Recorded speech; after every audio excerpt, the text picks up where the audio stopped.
Okay, we can get started with this last session. So panelists, if you can please join with your audio and video, that would be great. And then I will just go over a few different things. So I see some familiar names in the audience. Hello again to all of you, but for those that I have not had the pleasure of meeting yet, my name is Tessa Gonzalez. I am the Senior Researcher at Aquatic Life Institute and the moderator for this Seafood Certification and Standards discussion, where we'll dive into an insightful panel full of experts to shed light on the crucial role of certifications and standards in promoting sustainable and ethical seafood practices, and perhaps some of the challenges they face. So just some final housekeeping reminders. The audience is muted upon entry with cameras off. Please post your questions in the Q&A box, and we will answer your questions at the end of all presentations. Every session is being recorded and will be distributed after the conference. And there's a zero tolerance for harassment or discrimination of any kind, as we aim to only engage in respectful and productive discussions. So today we will hear from 4 different speakers. We'll hear from Jonathan Schleyken from Naturland, Meritxell Diez-Padrisa from ASC, Remko Oosterveld from GLOBALG.A.P, and Catalina Lopez from Aquatic Life Institute. We have about an hour and 15 minutes for this session.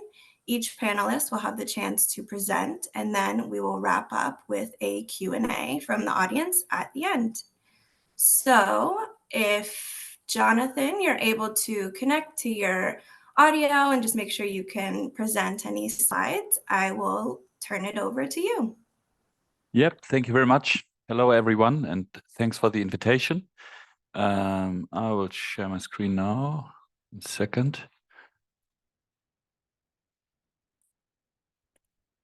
Okay. If it's okay, I would turn off my camera because I'm testing a new... Oh, no, I can't do it right now. I'm testing a new program, a new software right now, and I hope it runs smoothly. Okay, let's start. So my name is Jonathan. I'm from the Naturland Association for Organic Agriculture, from the Department for Aquaculture and Fisheries.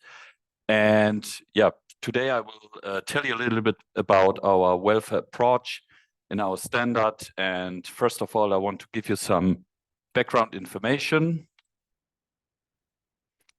So the Naturland, the Naturland Association for Organic Agriculture was founded in 1883, and we published our Naturland Standard for Organic Aquaculture in 1996.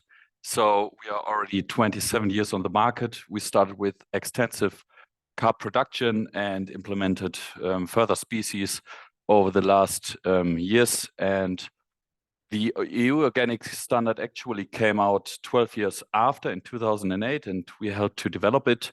And yeah, we are on the market for quite a long time. And in the organic aquaculture sector, I think we were one of the pioneers who started with the organic aquaculture certification. And to give you an idea what our approach actually is, I want to answer the question what the difference is between conventional and Naturland, or conventional and organic aquaculture in case of the welfare approach. So in conventional aquaculture, it is actually not very important to look at the production systems by themselves. So it's more about other parameters. But in the organic aquaculture, the general approach is that only natural production systems can be certified. So we have this natural husbandry conditions approach, where we are promoting or supporting habitats and natural biotopes to develop. And we do this, for example, in the extensive carp production by setting requirements that the carp ponds do need siltation reed zones. In the salmonid production, that the bottom has to be covered in gravel or soil. For the extensive shrimp production, one example is the integrated mangrove system. So we have very strict requirements for the reforestation of mangroves. And within the integrated mangrove system, the mangroves are actually planted within or inside the production systems. So you have a lot of natural structures. And of course, polyculture is a big thing. So you have very close to nature conditions, and we believe that to have a production system that is close to nature, that this has a lot of welfare by itself already if you have close to nature cultivation conditions. Next, I want to show you two different case studies, so two different examples, because in these 10 minutes I won't have enough time to go into detail with every part of our standard. And first of all, I want to tell you a little bit about the shrimp requirements we have in our standard. So first of all, production intensities is a very important requirement in our standard. We have two different species certified at the moment. So Peneus monodon, the black tiger shrimp, and Litopeneus vannemei. The Peneus monodon, the black tiger shrimp, is endemic to Southeast Asia and is getting produced and certified there. And there we have very extensive cultivation conditions where no feed or no feed input is getting practiced in these production systems. So the shrimp, the black tiger shrimp, are actually feeding on what they find inside the ponds. And then we have certified semi-intensive Litopeneus vannemei production systems in South America, where this species is endemic. And for both of them, we have a limit of 15 post-larvae per square meter, so relatively low. In intensive aquaculture, you can have way higher production intensities. I don't have numbers in mind right now, but I think it's way above 100 post-larvae per square meter. Regarding the feed, we certify the whole chain, the whole supply chain. So also the feed has to be Naturland certified. And as shrimp are not naturally carnivorous, so black tiger shrimp is a little bit more carnivorous, but usually they are omnivorous. They actually don't need so much fish meal and fish oil, so we have limits for that. And of course, for the welfare, the feed has to be adapted to the species by themselves. Yeah. Environmental enrichment is also a big topic now. It's quite modern, I would say.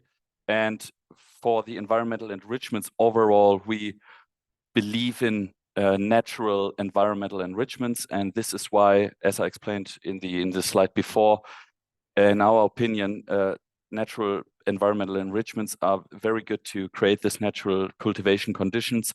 And the mangrove reforestation, where you have all these mangrove root systems underwater, like dead wood, dead leaves, a lot of natural structures inside the ponds where the shrimp can hide. This is a good approach. Yeah, we are supporting this. Regarding the reproduction, a big thing is the ablation. So the eye stalk ablation is prohibited, and only natural reproduction techniques are allowed, also without hormones. Hormones are also prohibited. And I think the eye stalk ablation is prohibited as long as I can remember. Regarding the antibiotic treatments, this is also prohibited for shrimp because they have such a small or such a short life cycle. We focus on preventive measures such as low production intensities, as I said, 15 post-larvae per square meter max, probiotic inputs, but in general also less inputs, as we for example have in the extensive P. monodon production systems.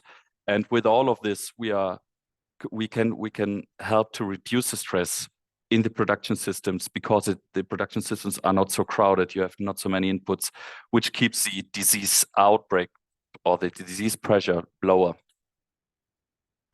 Now I want to switch to an example for the production of salmon salar. The production intensities are limited to 10 kilograms per cubic meter. I think in conventional it's about 25 kilograms per cubic meter, so we are below half of that. The water quality, to ensure that the fish are growing in good water quality and don't suffer from any pollution, they have to match the Class 1 and Class 2 of the European Water Framework Directive or similar. Outside Europe, we do it by we do it on a case-by-case basis, and we check for every producer that is interested in certification how this fits to the EU Water Framework Directive. The slaughtering, we have many different aspects, but it's a little bit too much to put on these slides. So the fish always have to be stunned mechanically or via electrocution, and they have to be killed via gill cut to have the highest welfare, in our opinion, as possible. But we are also working that I will go into more detail on the next slides. Regarding the lice management, the producer has to do precise monitoring and reporting, and during sensitive periods, this has to be increased. For example, during periods where wild fish are migrating in the area where the net cages are, and the producer actually has to create an action plan that we have to approve. The treatments are limited to 3 antibiotic treatments per life cycle, because we also want to promote the vaccination. I think, I mean, vaccination has already been developed a lot in the salmon production, especially. Yeah, and then last but not least, for the salmon, we also implemented cleaner fish welfare requirements. I think it was 2 years ago. Yeah, and we have the requirements that there has to be specified organic feed or feed for the cleaner fish. That the cleaner fish have to be handled appropriately, that they have to be slaughtered, because there were also some issues in the past.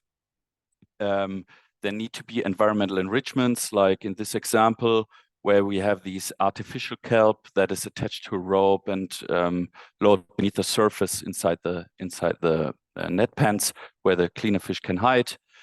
And the survival rates, treatments, and other parameters have to be recorded, and have to send them to Naturland as well. Also to the challenges and opportunities real quick. I identified the most important challenges and opportunities that we are handling right now regarding these welfare projects and the development of higher or more animal welfare requirements. So one is definitely that the welfare approach itself is relatively new within this sector, the aquaculture sector, for the different aquatic organisms. This is not only because the development is way more complex compared to terrestrial animals, because you have such a high diversity, you have so many different species. It all depends on so many different parameters. You not only have the difference between crustaceans and fish, but you also have, for example, the distribution of the organism inside the water column, marine versus freshwater, feed requirements, and this is all very, very diverse, and so it's much harder to develop something that fits to everything. You have to do it also case by case. Then, of course, higher animal welfare standards will raise the costs and increase the price of the products, and you need the consumer's acceptance. Organic fish or organic products are already quite expensive in the prime sector, so this is also a thing we have to figure out. Then there are no real legal requirements in many countries for welfare. It's more for animal protection, but not so much for the welfare approach. And there are only few holistic studies. So we are currently in contact with some institutes who are working on holistic studies, where they take many different animal welfare indicators, evaluating them, which makes it much easier to find the most important welfare indicators and to develop something out of that. But there are not so many studies right now dealing with that. Yes, last but not least, I want to give you some information on the future perspectives on what we are working on right now. So currently we are developing a health and welfare monitoring plan, and this should not only be for the annual audits, so for the auditors, but also for the operators, because we don't want to only develop something like a plan or a requirement where the operator has to stick to, but we want to develop something in communication with the operators so that they understand what the important welfare aspects are, and that they understand and make it happen that they that they fulfill the requirements and treat the fish better, but in such a way that they want to give the fish a better life and increase the welfare in their production systems. Then we are also working on further healthcare procedures like disinfection plans, risk management plans, for example, further slaughtering requirements like specific measures regarding the stunning, for example, and verification of the stunning procedure, but also the specified employee trainings. This is also a very important aspect. Then we are also looking at increasing or supporting more environmental enrichments. As I said, we are more focused on natural environmental enrichments, but we also, with scientific approaches, we are also developing some other approaches. And of course, there are many new technological improvements in the aquaculture. The aquaculture sector is developing quite rapidly, and there are many technological improvements, and some of them can be very interesting as well, like sea lice treatments, for example, or oxygenation via nanobubbles or something like that. So there's some cool stuff, and we are eyeballing this, and we will deal with this in the future and develop a couple of things. And if you want to learn more about this, you can always contact us. You can go to our website. You find all our contact details. And yep, that's it. Thank you very much. Great. Thank you so much, Jonathan. We really appreciate it. It's very important to highlight those different parameters that you mentioned in terms of organic aquaculture, some of the considerations that you have to think about, and especially because preserving the natural environment is extremely important, but also utilizing it for the benefit of the farmed aquatic animals, I think is such a unique aspect to learn more about and develop in the future, definitely. So thank you so much. Really appreciate it. In the interest of time, thank you. We'll go ahead and move to Meritxell from Aquaculture Stewardship Council. So Meritxell, the floor is yours. Hi, thanks a lot, Tessa. I will be sharing my screen, so hopefully everything goes well. You tell me if you see my screen on presentation mode. Hopefully that's the case. Not yet. Not yet. Okay, let me see. Hopefully it works out correctly. Is it working now? Yes. Yes. Perfect. Okay, good. Good. I will keep my camera on for the moment. If it starts being temperamental, let me know, please, because my internet connection today is not working very well. So hopefully I manage to stay on all the time. But well, first of all, thanks a lot for the Aquatic Life Institute for inviting me to present at the annual conference. My name is Meritxell Diez-Padrisa. I'm Fish Health and Welfare Standard Manager for ASC. And my background is veterinary medicine. I'm a fish vet. I've been working in the fish in the aquaculture industry for 15 years. And today I would like to present to you that work that we have been doing at ASC to ensure that good welfare practices are taken care in aquaculture. I have to say that what I will be presenting today is not just my work. It's also my colleague, Maria Filipa Castañeira, that has helped to develop all this. She's not here today, but just so you know her and you can get in touch with her if needed. So having said this, I will move on to the presentation. And first of all, I thought that it was good just to bring things into perspective. And here is where I would like to ask you, or I would like to think about a question. Do you know how much seafood was fished or produced in 2020? And I guess that I'm going back to numbers from 2020 because, you know, like there are no, you know, like more recent figures from, you know, like trustable sources available at the moment.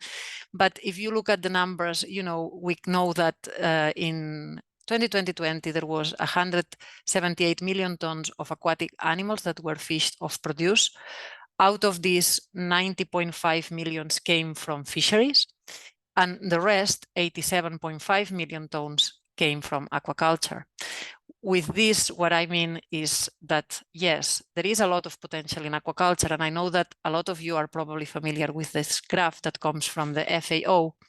And basically, it clearly shows that while products coming from the fisheries have grown in the past, but now have reached kind of a stagnant point. For aquaculture, is the other way around. You know, it's a sector that keeps growing year after year, and therefore a sector where there is a lot of potential to drive improvements. So I think that that's very important to bear in mind. In terms of ASC, some of you in the audience may be familiar with who we are and what we do, but I thought that I would give you just a few brief ideas on what we do. We are an impact-driven NGO. We manage, a leading certification program for responsible farm seafood.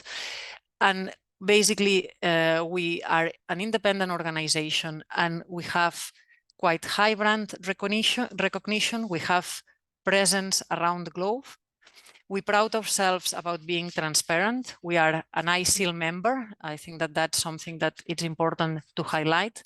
We have robust standards which are based on science, and we have high assurance mechanism. We are a third party audited. So basically all our auditors are not ASC, they are third party, which adds, a level of reassurance to our certification. And we try to prove our impact. So if you go to our webpage, you will be able to see that, we have impact reports and, information on what is the impact of our certification. Having said this, I would like to see you some of the numbers so you understand the scale of the operation. So basically, at the moment, we have 50 ASC certified species in production. There are 99 countries where ASC certified seafood can be purchased, and we have 1,193 master brands delivering ASC logo to the consumers. So quite a big number. In more real numbers, maybe to some of you, like how many ASC certified farms are out there, you can see that the numbers have been growing over the years. And in this graph, you can see the distribution in terms of the different species that we certified. So yeah, an increasing trend. In terms of the distribution, this graph shows you that it's quite a global distribution. You can see that we have certified farms across all the regions. And then the pies below show you the certified volume in the different regions. So again, we have volume coming out from all the locations. So I think that that's nice. In terms of the ASC program, I have to say that it's a program that is always evolving. We always keep updating our standards. And for those that have followed us in the past few years, you will know that traditionally ASC has had 11 species-specific standards that you can see here in little diagrams, the species that we certify. There are several finfish species, but also shrimp and also bivalves and abalone. And now what we are doing, or what we have doing for the past few years, is we have been aligning these 11 species-specific standards into one single farm standard.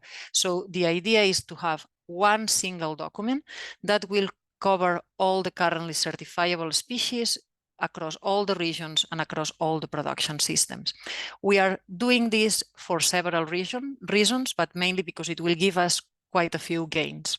First of all, it will assure that there is consistency across the species. If now you go and you look at the species-specific standards, you will see that there is quite a big variety in terms of the content. The overall content is the same, but there is quite a few differences between species. So we want to homogenize. We want to give consistency and make sure that the requirements are at the same level for all the species that are certified. We also want to be able to respond more quickly to the developments, in production, in science, and in market demand. And here a clear example would be the addition of new species into the certification program. At the moment, with the species-specific standards, if we want to introduce a new species, we need to create a new standard. In the future, as we will have an aligned standard, it will be a much more easier and faster process, which I think it's beneficial. Then we want to have improved focus, and we will assure that by having the aligned standard. And then obviously having one single standard will also ease the revision processes. So it will be much easier to revise a single standard than revising obviously 11 standards, as you can imagine. In terms of the timelines, you can see them in the screen. This process started back in 2016, so it has been going on for quite some time. We have had several consultation processes. We also have had a phase of pilots where we have piloted the farm standard at several farms to get their feedback. And now, like in the past few months, we have run like 2 public consultations. One of them is still ongoing. And after that, we hope to have a final public consultation in March 24, and that would be the final consultation of the whole farm standard. And then after that, we hope to get internal approval by the technical advisory group and by the ASC board, and hopefully we should be able to publish the ASC farm standard like in Q3 2024, or like it will be within September, October 24. So I would say more than Q3, probably the fall of 2024, sorry. And then we will give 1 year so people can, implement the new standard, and then it would become effective for the farms in the fall of 2025. So those are the timelines. In terms of the farm standard, how is it organized? It's in a very similar way to the species-specific standards. We have 3 pillars. 1 pillar on the legal implications of aquaculture, 1 pillar on social, and 1 pillar on environmental impacts of aquaculture. And it's within this pillar of environmental impacts that you will be able to find the fish health and welfare content. Why welfare, or why ASC decided to expand and broaden the content that we currently have on fish health and welfare? Well, for us, it was because of 4 reasons. First of all, we consider that welfare is a key factor of sustainable production. Then we consider that, or we acknowledge that fish are sentient beings, and that, like current aquaculture practices may impair their welfare needs, and therefore welfare needs to be addressed. We also acknowledge that there is scientific knowledge out there for us to have or to write indicators on fish welfare. And then we also acknowledge that, consumer acceptance of aquaculture products will be increasingly influenced by the extent to which the industries perceive to be dealing with fish welfare. So those were the 4 reasons that made ASC, decide to increase the current welfare content in the standard.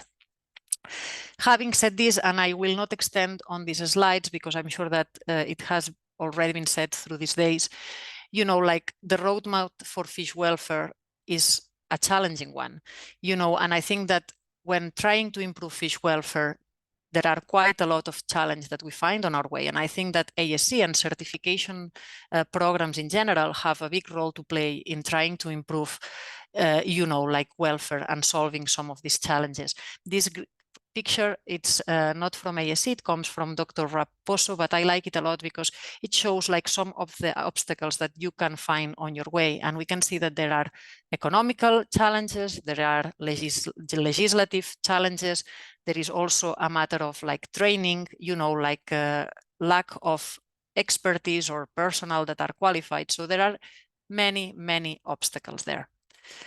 I also wanted to highlight that it's not just about the challenges that we find on the path to improve welfare, it's also the challenges that we find on the welfare assessment itself. It's not something straightforward. I think that when you try to implement a welfare assessment, obviously you encounter challenges. And here you can see some of them. There are production costs that you need to consider. Obviously, like long-term welfare gives benefits to production and, gives good results, but first instance, companies will have to invest in welfare, and that sometimes can be challenging. There is also lack of scientific information for certain species. As Catalina was saying earlier on, there is a species for which there is a lot, we clearly know how good welfare looks like. For other species that are maybe, that have been farmed for a shorter period, it's not as clear.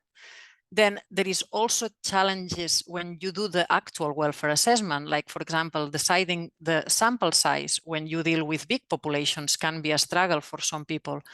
Also, we have to face, that there is consumer knowledge and perceptions out there, and like some of these might be as well misconceptions that that we need to address, and we need to be clear to make sure that the information out there is accurate.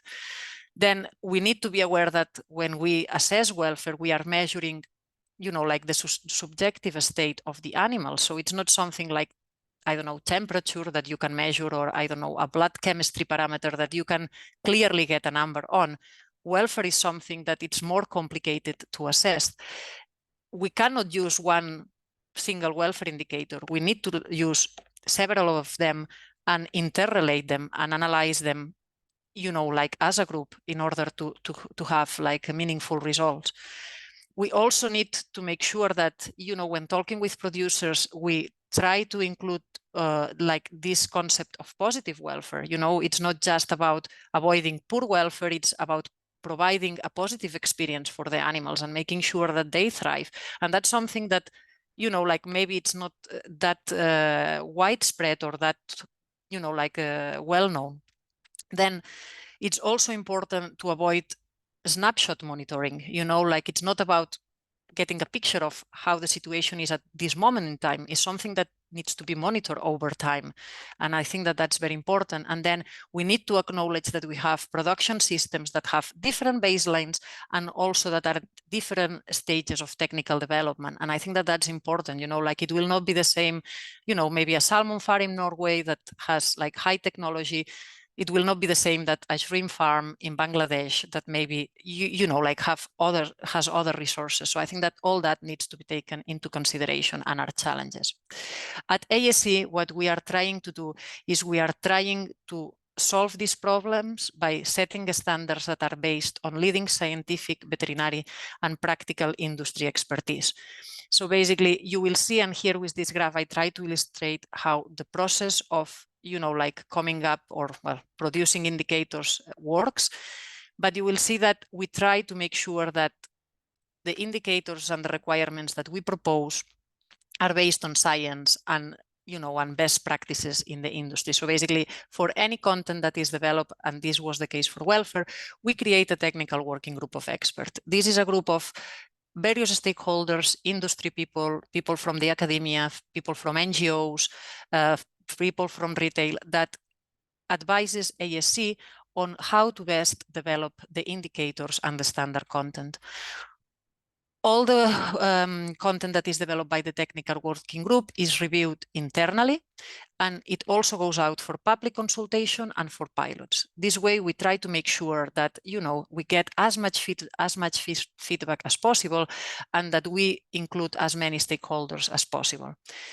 All this work then needs to get approval by our technical advisory group. This is a group of experts independent to ASC, and that they are also like from different stakeholder groups within the aquaculture industry. They need to approve the content, and once they have approved the content, then it can get final sign-off by the ASC board. So you can see there are a lot of steps to make sure that that content is robust and that is sound. Here I thought that I would give you an example, and this is the composition of the welfare technical working group. You can see that there was a big representation by academia, but we also included producers, veterinary consultants, NGOs, governmental institutions, retail, and then people with mixed experience between academia and producers. So you can see that there is quite a good coverage of like relevant people to bring into the discussion.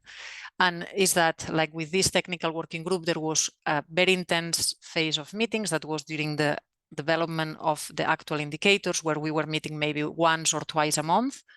And then now that the indicators have been created, like we meet on a quarterly basis, like to discuss progress, and also like to review whereas there are any updates on the field of fish welfare that need to be included or considered or taken into consideration.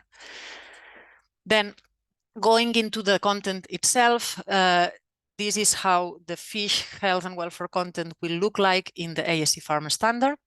You will see that there is one big criterion that is 2.14 that looks at fish health and welfare. And this one is divided in 3 sub-criteria. There is one sub-criterion that is A, that looks at the fish health and welfare during the routine or the daily operations at a fish farm. Then we have sub-criterion B that looks at handling or fish health and welfare during handling.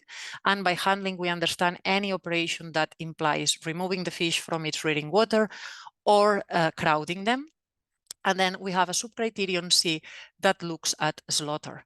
And here is important to say that the pre-slaughter phase, we look at that in the handling sub-criterion, and the post-slaughter, so the processing, that is taken care by the chain of custody model that ASC offers.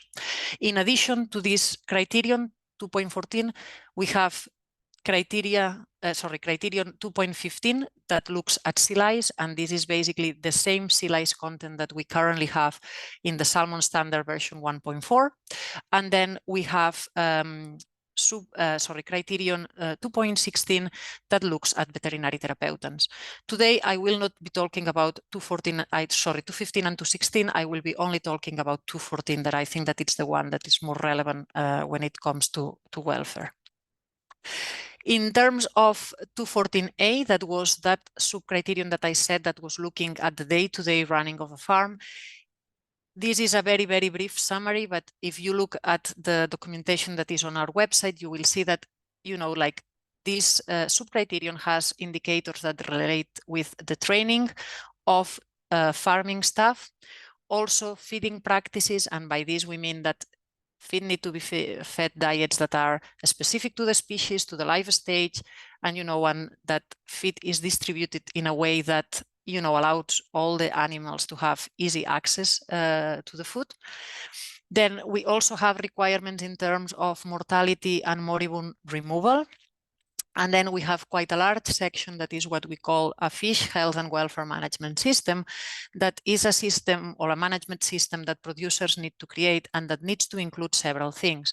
It needs to include biosecurity measures, it needs to include disease monitoring, response mechanism to disease, and reporting requirements for disease.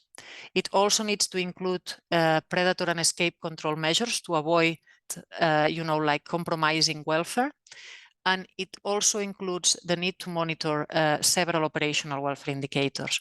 When it comes to the operational welfare indicators, here the technical working group decided to go for 4 operational welfare indicators that we thought that was possible to monitor across all the species that we certify and across all the farming systems that we certified. And these operational welfare indicators were water quality, morphological scoring, behavioral scoring, and then mortality classification.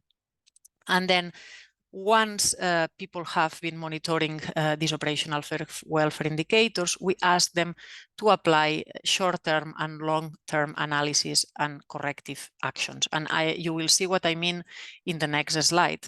So basically what we are proposing is we are asking people to start monitoring operational welfare indicators. We are telling them what parameters they need to measure, how often they need to measure them, and we are asking them to start collecting this data. Then with this data, what we want them to do is we want them to start building traffic lights. So basically traffic lights and setting thresholds that will tell them when they are in an acceptable zone or when they start reaching warning or unacceptable levels. Once they have built these traffic lights, we want them to utilize the information that comes out in these traffic lights. Short term, first of all. So if they start transgressing into amber or red, they need to increase the monitoring frequency of their parameters, and they need to apply corrective and mitigation measures. And then long term, that would be, for example, at the end of the production cycle or on a quarterly basis, they need to analyze the trends of these traffic lights, and they need to improve, to apply improvement measures. So that is the idea. So basically, we are keen on producers starting to collect data and using that data in a meaningful way. That is what we are trying to encourage. Then we have subcriterion B, that is the one I said that was looking at handling. Here, basically, we are asking producers to create fish handling management systems, and these need to include several points. They need to include a description of the processes and also like the contingency plans that they have in place.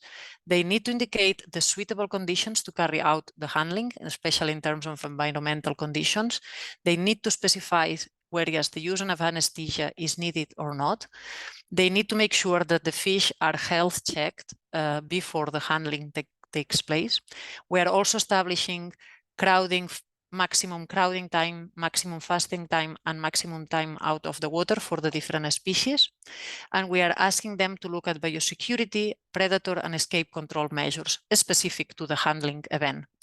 We are asking them to monitor always during the handling events and use the information that comes out from those always in order to improve these handling processes.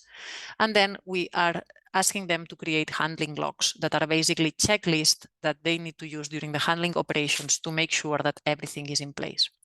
Then when it comes to slaughter, we have subcriterion C, and basically here we establish we establish the need to apply stunning to all animals until death sets in.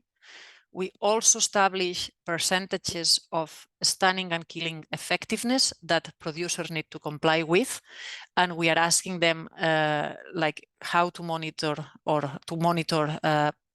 this effectiveness.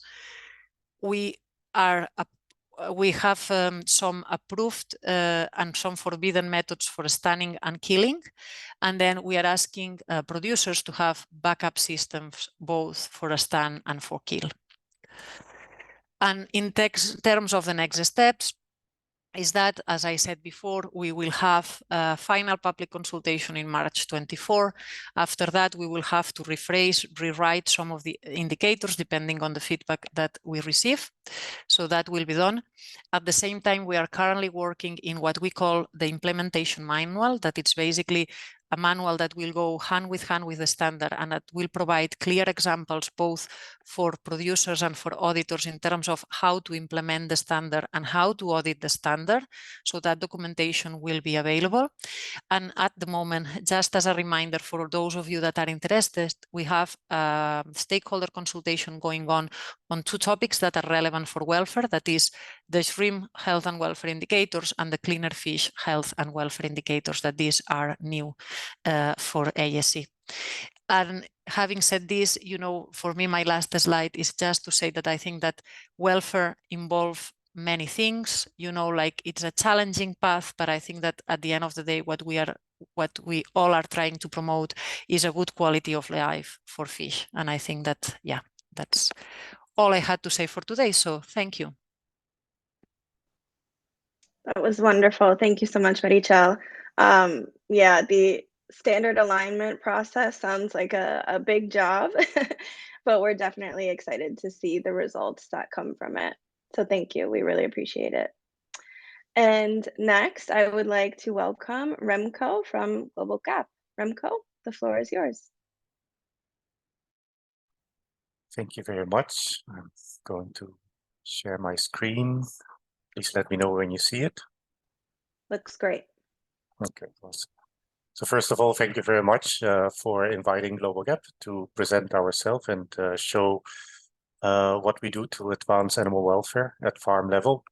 I've been listening to the discussions with a lot of interest, and also yesterday I think the sessions were great. So the next 15 minutes I will be talking about GLOBALG.A.P. And GLOBALG.A.P. is a German certification program owner that was founded in 1997 to provide or assist retailers in providing assurance on food safety. Those retailers were European-based and UK-based.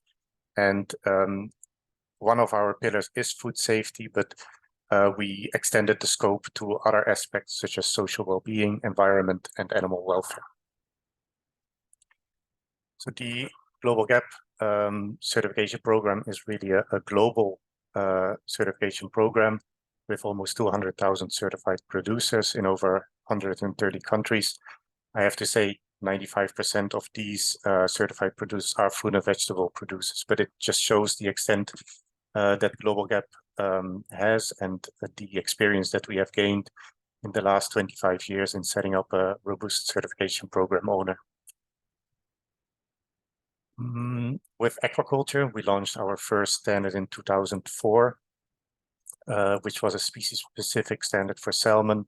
Thereafter, we released species-specific standards for tilapia, pangasius, and shrimp.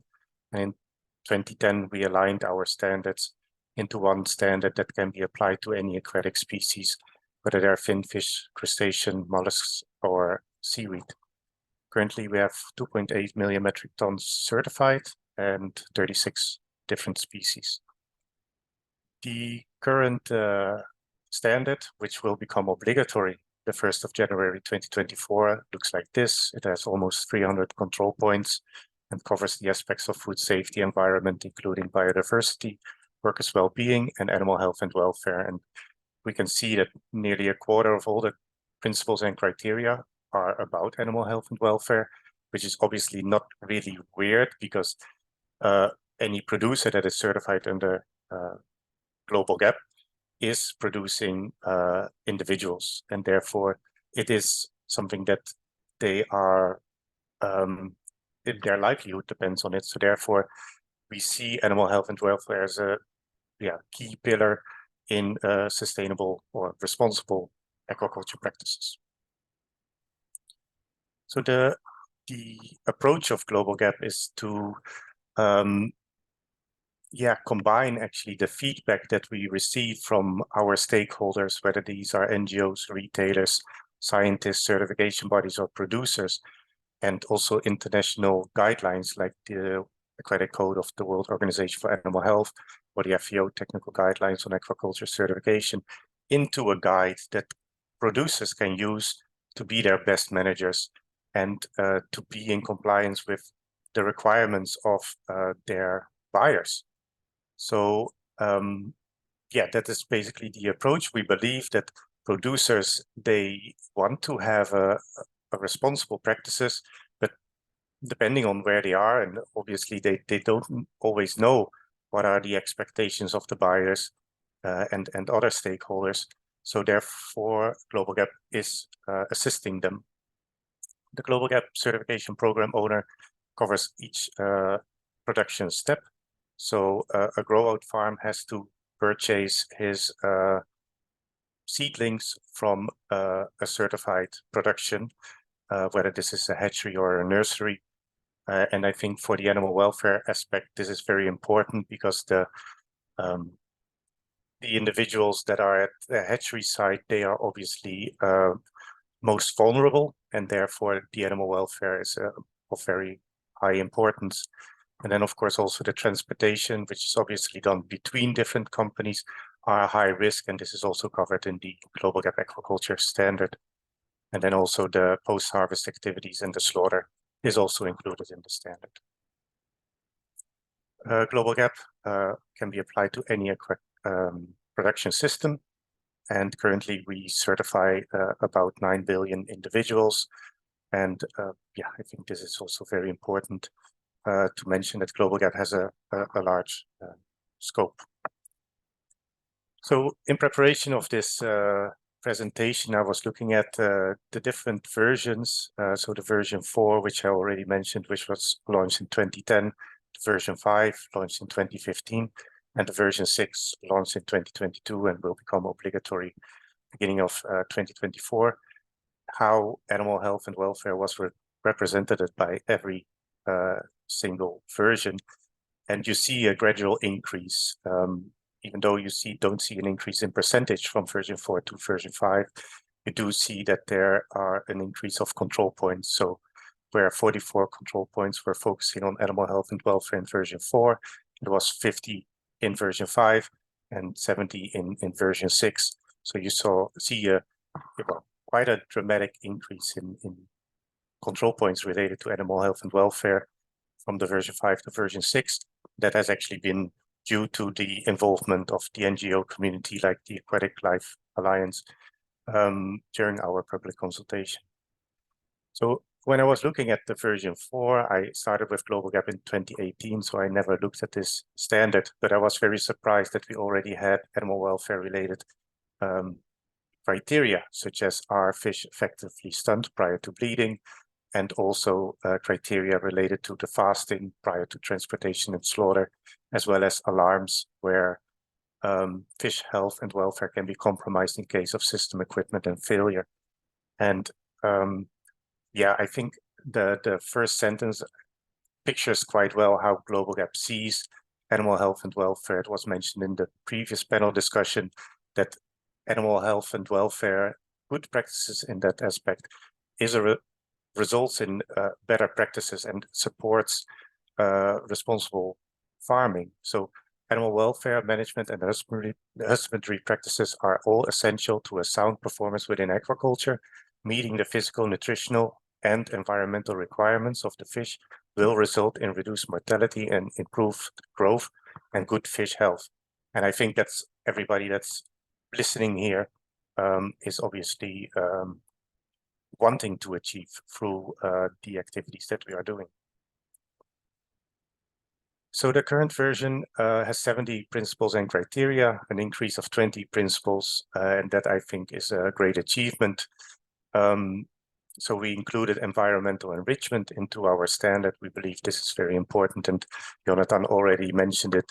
Yeah, I think for animals, it's of course very important that they can exhibit normal behavior, which allows them to have a good welfare.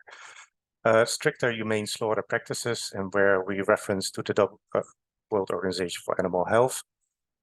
Improved biosecurity to prevent the spread of disease. Obviously, this is not directly linked to animal welfare, but obviously an animal that is sick has very poor animal welfare. So therefore, this is a preventive measure. Predator exclusion plan, it's obviously similar.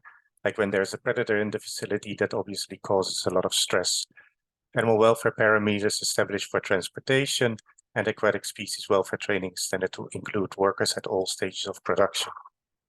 And I want to highlight this new principle, which where we, from April 2024 onwards, we only allow larvae originating from shrimp females without eye stalk ablation. This has been a result of a question from a retailer asking whether this is normal practices. And with that, we were asking the importer, and he said, yes, this is normal practices. Then we asked the producer, and they were saying, or we asked them like, okay, can you also do without? And basically the answer was, yes, we can do without, but we need better practices or different practices where we have more broodstock, because we can't manage the release of the eggs of the females in such a way that you can do with eye stalk ablation.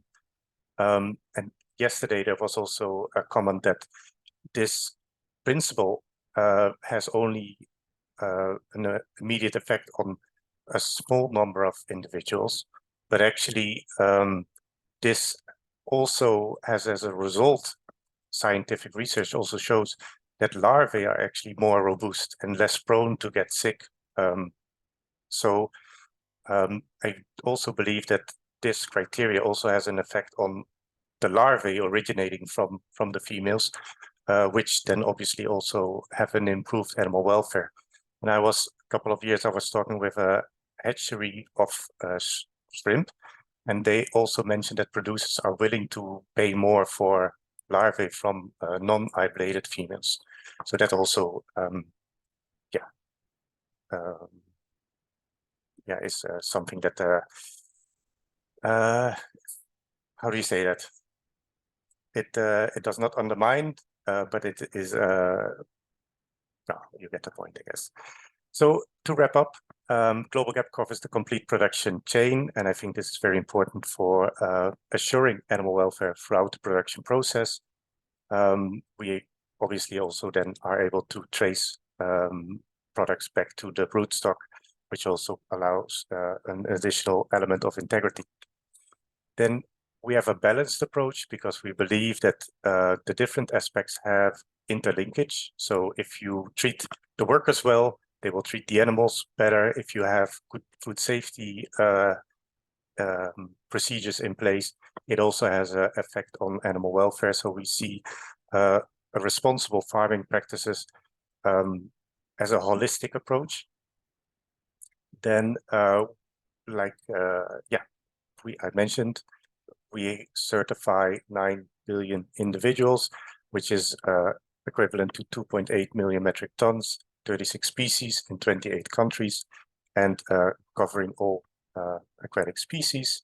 And then for any company that would like to communicate that these species are originating from a certified source, we have a consumer-facing label. And with that, I would like to thank you very much for your attention. Thank you so much, Remko. I really like how you highlighted the holistic approach towards animal welfare, and I think it relates to the One Health approach that was mentioned during sessions yesterday, that we all take care of each other. We take care of people, the environment, the animals, and everyone benefits from it. So thank you so much for highlighting that. We appreciate it.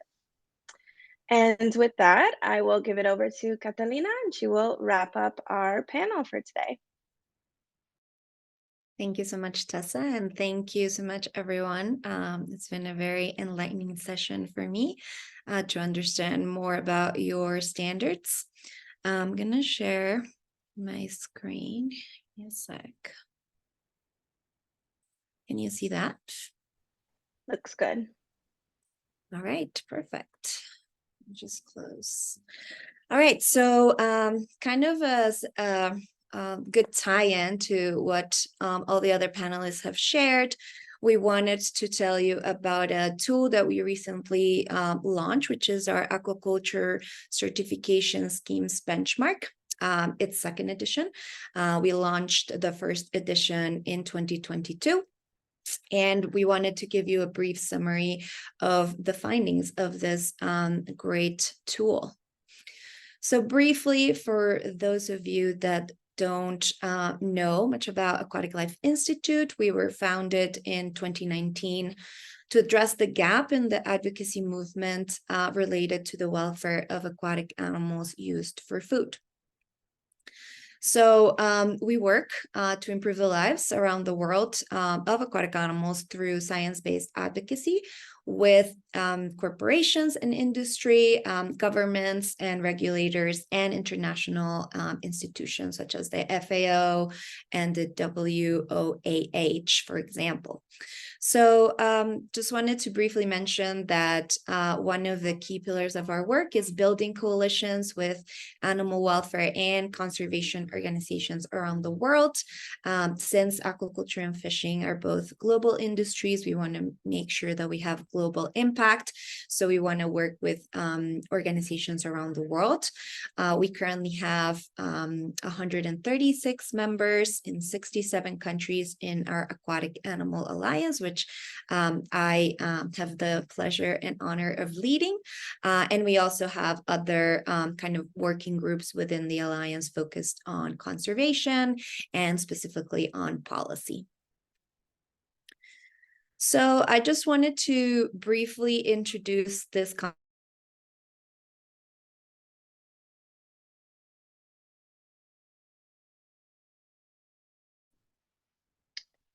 Kata, I don't know if anybody else is frozen, but Kata froze for me. This is good. This is a good way to wrap it up. Kata, I don't know if you can hear. No. Well, maybe in the meantime, when she reconnects, I can address this 4R principle that the Aquatic Life Institute recently released. So it's based on the 3 R's related to the use of animals in research. And so we essentially just modified it and updated it to 4 R's that really solidifies what our entire approach is with certifications, with certain prohibitions, with different food system activities that we engage in all pillars of our work. Kata, can you hear me now? Yes, sorry, I got kicked Okay. off for some reason. I'm back. I'm here. Sorry about that, everyone. So yeah, Tessa continued the line of thought. Thank you.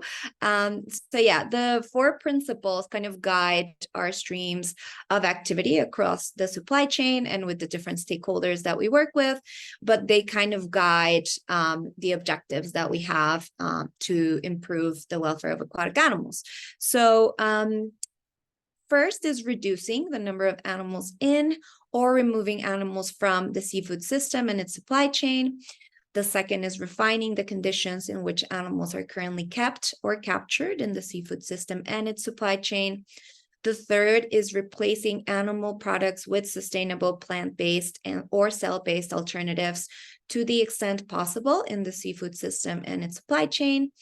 And finally, rejecting the introduction of additional animals into the seafood system and its supply chain. So that kind of guides our work into our theory of change, which kind of includes different streams of work. All our work is based on research, so all is science-based, and we ensure that our recommendations to stakeholders are verifiable. So from there, we start kind of working on our different streams of work. Number one, as I mentioned, is coalition building to increase our global impact through collaboration and aligning on goals around the world. And then another very key aspect of our theory of change from the start has been engaging with certification standards, who are very important stakeholders in the seafood industry. As you saw with the previous presentations, they already have, a wide number of different programs that are very accepted by consumers, by retailers, but also by producers. So they are already a big parts of the system, which makes them a key ally for improving aquatic animal welfare. And we have been doing this since Aquatic Life Institute was founded, kind of engaging with certifiers and supporting them in their journeys of increasing animal welfare in their standards. As you have seen in the previous presentations, it has gradually become more and more important for the industry, which is very encouraging. And then we will, of course, continue working with certifiers. But the next step on our work in this aspect is now engaging corporations in the food sector, such as retailers and hospitality providers and restaurant chains, etc., to actually include certifications in their supply chain to ensure more transparency, more accountability, and some third-party oversight of their supply chains. So that's kind of like where we're stepping in right now. We're starting that work this year, and we're already seeing some encouraging responses from the corporate industry. We also kind of ask corporations to ban certain practices or industries that are very egregious and cruel, such as, for example, eye sock ablation, as Remko is mentioning. These are routine mutilations done by the industry that are unnecessary and cause a lot of suffering. So asking corporations to kind of ban that from their supply chain can also help show the industry where the trend is going towards. And also practices such as octopus farming, that is kind of a nascent industry. It hasn't really settled in the market. So we want to ensure that corporations kind of are vocal about it today, stating their animal welfare concerns as kind of a ban on these types of products from octopus farms. And finally, a very important part of our work, of course, is policy work, as I mentioned, so engaging with governments, regulators, international bodies to change legislation to reduce the suffering for aquatic animals. So, of course, today we're going to focus on certifiers and certifier engagement, as this panel talks about. So, as I mentioned, we have engaged with certifiers in public comments opportunities, but also in private discussions since 2020. And after all of those discussions and seeing how the trend was moving towards them making changes, we decided to launch the first edition of the welfare-based aquaculture certification benchmark, which analyzes welfare requirements within the primary farming standards. And we launched this in 2022. It is based in our 5 key welfare pillars, which I will mention shortly, but those are the main criteria that were covered in the first version of the benchmark. And this first edition informed organizations, consumers, producers, retailers, and other corporate sector players, and seafood labeling programs as well about aquatic animal welfare becoming a high priority item in the certification industry, and also as an interest for consumers in general. So we recently launched the second edition of this benchmark, which included 7 global aquaculture certification schemes, some of which are with us today. So it included Global Animal Partnership, or GAP, RSPCA Assured, Naturland, Friend of the Sea, GLOBALG.A.P, Best Aquaculture Practices, or BAP, and Aquaculture Stewardship Council, ASC, in their draft that Meritxell was mentioning.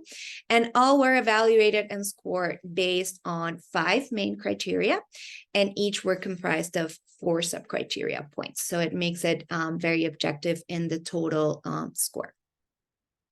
So, as I mentioned, we based those categories on our 5 key aquatic animal welfare pillars to make it easier for stakeholders to understand kind of the priority focus areas. So, of course, there's stunning and slaughter, feed composition, space requirements and stocking density, water quality, and environmental enrichment, which has been a big focus for us, because we want to ensure that aquatic animal welfare is not only portrayed as reducing the suffering and pain and negative experiences of the animals, but also creating quality of life, like Meritxell was mentioning, lives for living for the animals, and positive mental experiences for them as well. So each of these categories had 2 total possible points, so half a point for each sub-criteria. And I will not dive into that today because it gets into a lot of detail for each certifier, but you can definitely check the final document if you're interested in understanding the sub-criteria more deeply. And then, as an added category this year, we chose to include some bonus point categories, which in total could amount to 3 points total if all the criteria were met. So this include neglected species prohibitions. We call this category because it's broad, but it reflects our concerns related to some species that may not be as the focus of certifications or the industry in general. So number 1, as I mentioned, one of our priorities is octopus farming ban. So if a certification body prohibits or will not conduct any octopus farming endeavors, then they would get an additional bonus point. Another one is prohibiting the use of insects in aquafeed. That's another bonus point. And then prohibiting the certification of shrimp originating from eye-stalk ablative broodstock was another point.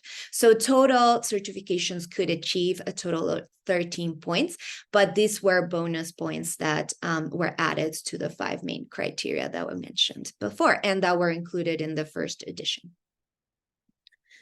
And also some additional considerations that we added but didn't have points in this version of the benchmark yet were enforcement and compliance. So how these standards are actually enforced on the ground, how are the audits carried out, what kind of methods are used to ensure that what the farmers are saying is indeed what's happening in the farm. The second is a very important one, which is adequate employee training, because these are the people that are in contact with the animals constantly. So they need to ensure that what is in the standards is understood by them and carried out in the best way possible. And then a third one is environmental impacts, which is also a high concern related to aquaculture standards. And kind of the idea for this additional considerations was kind of like a warning or kind of a bell for certifiers that we might include these additional considerations as points in criteria with points in the future versions of the benchmark.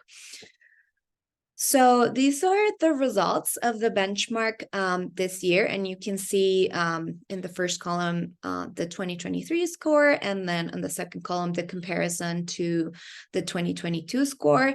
And it is very encouraging to see that all certifiers increase their score, meaning that they are including animal welfare more and more into their work and their priorities, which is very encouraging for us. And we really enjoy collaborating with them because they're very open and very willing to kind of discuss the intricacies of including animal welfare. And kind of what you can expect from the benchmark in future editions is there will be an annual benchmark release, so you can expect to have updated information every year on what's going on in this space. Then, of course, we will continue engaging with certifiers in different conversations, public consultations, etc., to ensure that the priorities that we will set for the next benchmark are clear from the start.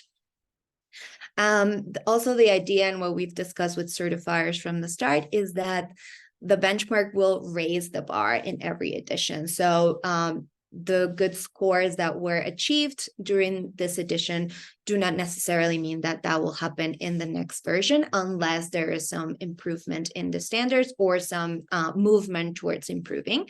And this is because, of course, we want to foster technological innovation and scientific research to ensure that welfare is improved for all species.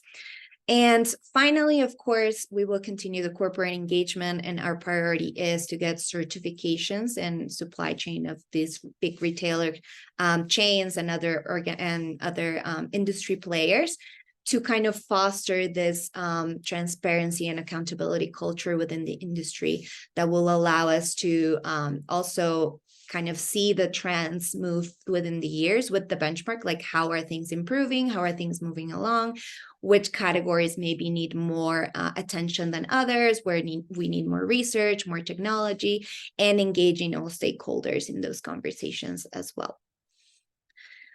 And that is it for me. So I will stop sharing right now so I can see you all again. Thank you. Great. Thank you so much, Kata. Yeah, it's very interesting to hear it presented because we work in it every day, and it's just, yeah, it's nice to hear a full circle, and especially with the panelists that we have, to have all of this information in front of us. I think it's great. So we're quickly running out of time. Time flies when you're having fun, I know. But I did want to leave a few minutes for some questions that we have. So there's one question that is here. Okay. In what ways and to what extent do the certifiers encounter issues with the third-party companies that perform the audits? And then to what level do you allow producers to self-audit? So maybe we can do Jonathan, Meritxell, Remko, and then we can ask another question if we have time.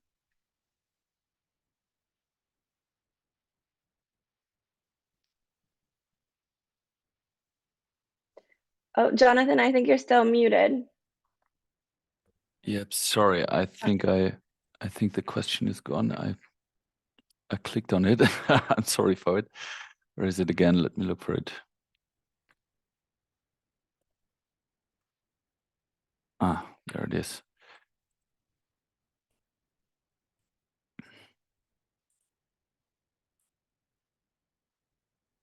Okay, so self audits are not allowed. So we also have the third-party principle. So the thing is, we have the certification in-house, but it's independent, and we contact an independent control body.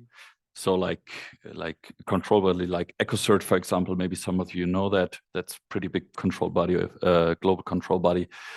And we contact them, and they independently assess or evaluate or audit the producer, and then they fill out the checklists, and then they send them back, and we check it again, and sometimes we also do some witness audits, so to ensure that the audit quality is as high as possible.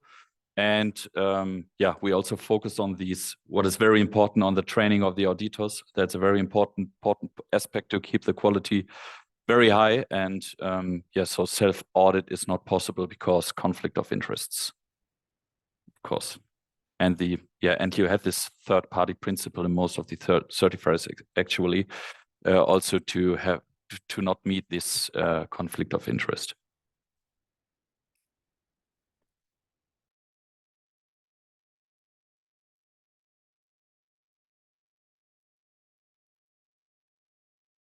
We can't hear you, Meritxell, I think. Yeah, I can't.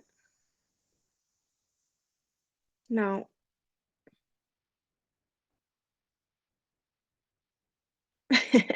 Maybe Remko, you could add, and then we can see if Meritxell can connect after. Yeah, like Naturland and also ASC, GLOBAL.A.P is working with third-party accredited certification bodies. So no self-assessments or self-audits are allowed. It always has to be done by a third party. But I find it is a very good question, though, and I really like the first question. What issues do we encounter with certification bodies?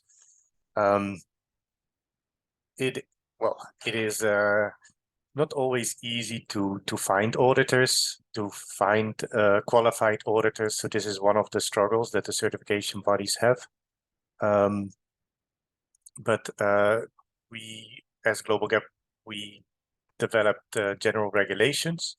Those are regulations that the third-party certification bodies have to qualify their auditors against. So auditor availability is one of the issues that we encounter, and we try to support as a certification program owner where we can. But we develop the rules, and that's something that the certification bodies will need to fulfill. Meritxell, you want to try again? I don't know. Can you hear me now? Or... Yes. Yes. Okay. I don't know what was happening before with my headset. Anyway, I think that I'm not adding too much to the equation. I think that is that we are third party as well as the others. We are ISIL members, so we, like the auditing process gets checked by ISIL as well, which is an extra layer of safety. And I think that's something that we have as well. That I think that maybe like to the person that was asking this question, can maybe show like the type of issues that we encounter. We have what we call a variant request and question and answer platform in our website. I will check the link on the chat. And basically in this platform, you can see the questions that are raised either by farms or by auditors in terms of trying to understand the standard and implementing and auditing it. So I think that that platform is useful in terms of showing people what are the type of challenges that we encounter. So I will share it on the chat. Yeah. Great. Thank you all so much. So let me just, maybe we have time for a few more questions if everybody's okay for time on the panelist side. Great. Okay. So this is for Kata. Is krill included in the 4th R as a feed ingredient additive? So I think that would be more in the kind of 3rd R for us. Like, how do we find alternatives of products that are already used in feed that don't require including animals. And if it was like the case of farming a new species, so for example, octopus farming or insect farming, which are kind of newish alternatives or industries that are popping up, that's where we kind of want to set the limit and say, already we have too many species, we have too many welfare aspects that we need to figure out, as we've seen today. We don't need to other species, especially those that there's a lot of uncertainty around, like insects or that there is a lot of certainty that welfare cannot be achieved, like for octopus. So I think that's where we're coming from in the 4 Rs, but I don't know, Tessa, if you have anything else to add there. Yeah, no, I think you summarized it beautifully. Yeah, this 4R concept I think is quite interesting to think about conceptually and just look at our past efforts, future efforts, current efforts, and just trying to structure it in a way that makes sense for creating a more sustainable overall seafood system. So I have another question for Keta. It's about our benchmark, and this person is just wondering why we chose not to evaluate ASD, their current standard this year, and instead chose to evaluate the draft. Yeah, that is a really good question. So basically, as Meritxell mentioned, they have been working on this kind of welfare focused standard for a couple of years, and we've been kind of working with them throughout this process. And we kind of understand that the cycles of certifiers kind of vary. They all have different kind of standards on how long it takes to review them or how long it takes to draft them, the kind of procedures that they have. So we have to be mindful of kind of not being too rigid on the dates. And since we had a publishing date for the summer, because that's kind of our cycle that we have decided for the benchmark, we offered the opportunity to ASE and others that were drafting their new versions to share that with us. And if they wanted to make it public, we could evaluate them. And with this kind of, what we want to show is where the industry is headed, what priorities they're setting, and what it will look like in a couple of years. Because as I mentioned, kind of one of the main goals of our benchmark is for corporations to have a guideline on what they can certify in their supply chain. So as we understand, with corporate changes, it will take some time for them to make changes in their supply chains. So what we are envisioning is that starting from 2025, they will be able to start making those changes. And that aligns with ASE's launching date and implementation in farms as well. So it kind of aligned very well on our plans for the standards, and it shows the priorities of ASE. And as well, as Meritxell mentioned, their current standard is very complex because it kind of has different species in different locations. So it would have been a little bit more complex to evaluate it with the other certifiers. And we wanted to make this tool very easy to understand as well for everyone. So to make it more clear, that also kind of helped to summarize what's going on in the space. That's kind of it in a summary, but Tessa or Sofika, if you want to add anything else, please go ahead. Yeah, I don't know, Sofika, if you wanted to add to that, but I just wanted to mention that this is only our second version of it, and it's a progressive process. And I think like we're always open to questions or suggestions or comments, so that we can incorporate these things as well for future iterations. It's a very collaborative process and something that is not yet perfected, but I don't think perfection should hinder progress. So in my opinion, I feel like that's where we're headed with the benchmark, and hopefully can just continue to get better and better, as all of these certifications are quite different and in different regions and different requirements. So Sofika, I don't know if you wanted to add as well. No, I think both of you sort of summarized our perspectives on it. It is really important to note, again, as Catalina mentioned in her presentation, that all certifiers have improved year over year from last year to this year. That is incredibly encouraging. We are absolutely committed to growing our partnerships with all the certifiers who are evaluated on a year-over-year basis. We look forward to future years when more certification schemes will also be evaluated. We're also starting to think about incorporating rating schemes and what that would look like. To us, it is just critical that all boats get lifted. So we're heading in the right direction. There is the complexity of the different cycles. As Catalina mentioned, some certifiers release standards on a 3-year basis, some on a 5-year basis, some are all, going to be in the process of taking public comments at any given point in time. Some will be in the process of drafting standards. So this year's attempt was to be able to incorporate the version of the standard for each certifier that was most current, even if that meant that it was a draft that was getting ready to be finalized. So again, maybe not perfect. The intent was there to be able to give the opportunity for all certifiers to submit their drafts to Aquatic Life Institute for review and incorporation. And I imagine next year there will be others who are in the same position that ASC is this year, and we will absolutely consider their drafts at that time. Thank you, Sofika.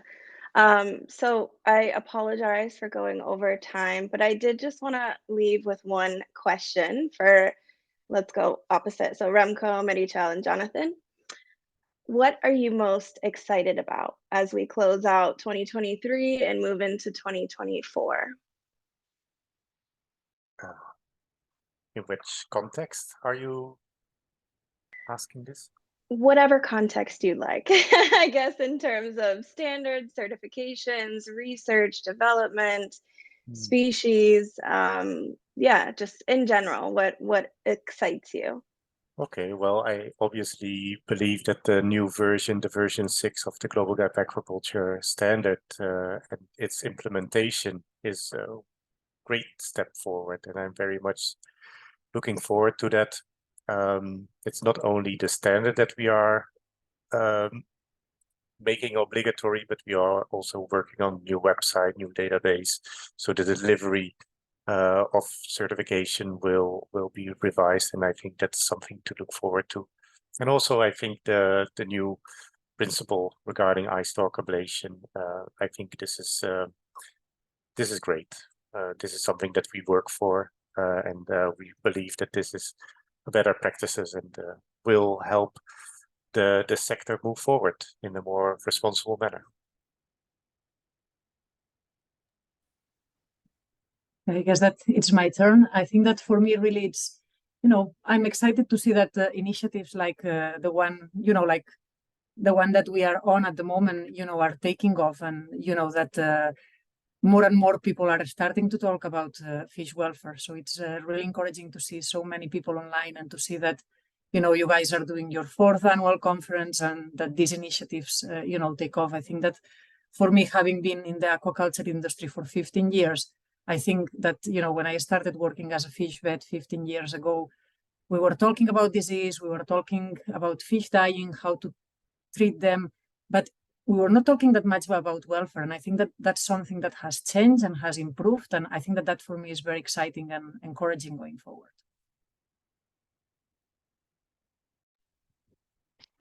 Yep, we've worked quite hard on a new welfare approach over the last 2 years to extend our current welfare approach, and we've now also expanded our team, and we have some very nice, very good professional new colleagues who are specialized in this area. And I'm very happy that we now can work on implementing them into our standard, that it gets into force as soon as possible. And we have some exciting approaches, and we will do some pilot studies and see how to implement them. And I'm really looking forward for that. There will be a nice fun time. That's amazing. Thank you, everyone. Well, I think we should just end on a high note and think about all of the exciting developments that are yet to come.